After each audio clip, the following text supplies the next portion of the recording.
anything I say about fulfillment is purely speculative. We get different benefits from our different relationships, our friends with different benefits. These benefits could be familial, romantic if that's a thing, sexual if that's a thing. There could be the one person you go to Laser Quest with. It could be the pigeons you get to roost on you in town. Or just all social stuff in general. Or maybe I've used that word as an overview cop-out for the things I can't subcategorize. Do note that we're probably giving fulfillment at the same time as getting it. Gee whiz. I'll get to that later. So it's a combination of distinct stuff that we're theoretically getting. You gotta remember that whilst I condense it to an indiscriminate number. We need 1.0 fulfillment. Use percentages if you really like. I like decimals. Nothing ruins the fun of friendship quite like transforming it into mathematics. But if you don't get much in practice, you get really good at theory. Again, let's start out by conflating it with romance. I like to do that. The monogamous model implies, in its absolutes, that two people give and receive an entire 1.0 to and from each other. I doubt that that occurs loads, but there are songs that claim you're all I need. We've heard of soulmates and stuff. It's a concept.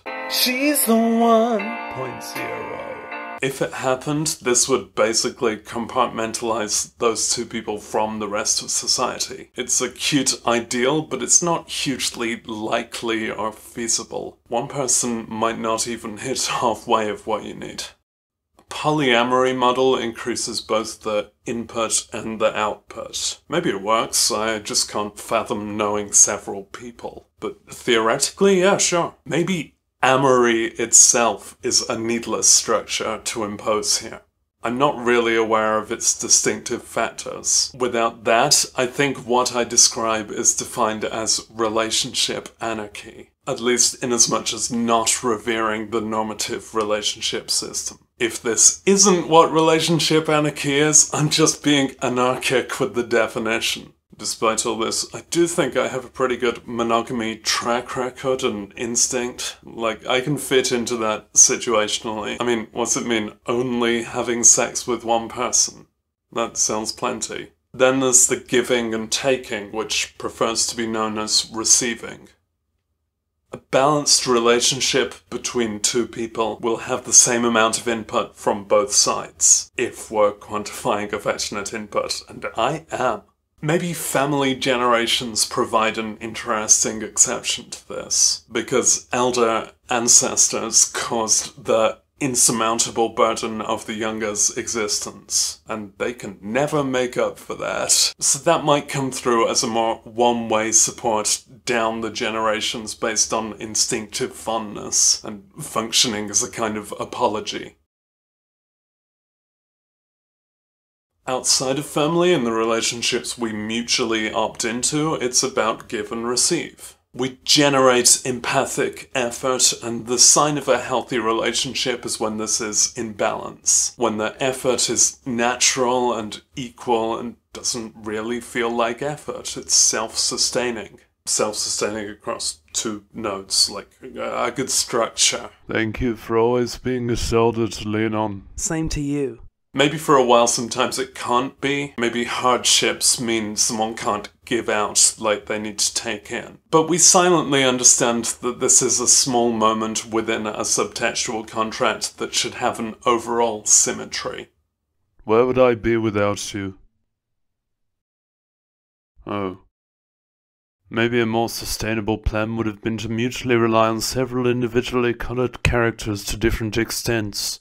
There's no way for an individual's fulfillment, what they're getting, to overdose, because anything more than our needs stops being our needs. But still, the communicative input attention can overwhelm when it's outside of the recipient's needs or just situationally inappropriate for them. The giving instinct, and I don't necessarily mean giving as a virtue, but an input, can go beyond a sensible maximum and be unfair. Some well-meaning people are just exhausting to know.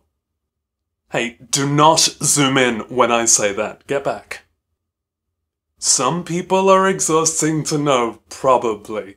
This is probably a symptom of them being so low on fulfillment that they react to any such glimpse with a puppyish, naive excitement born from their situational desperation and relentless striving, which comes through as misplaced giving, misgiving.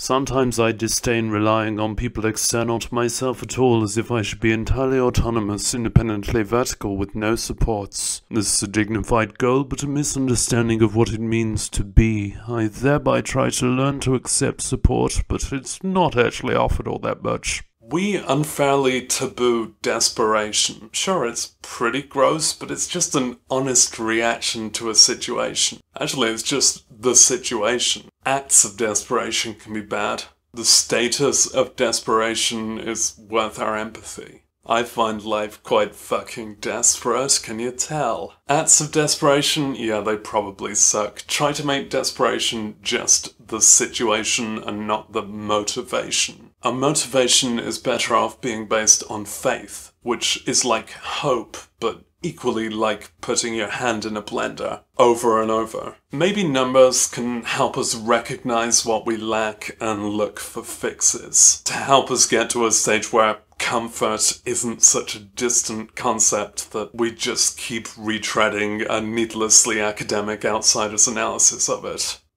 Okay, you got me with that, Zoom.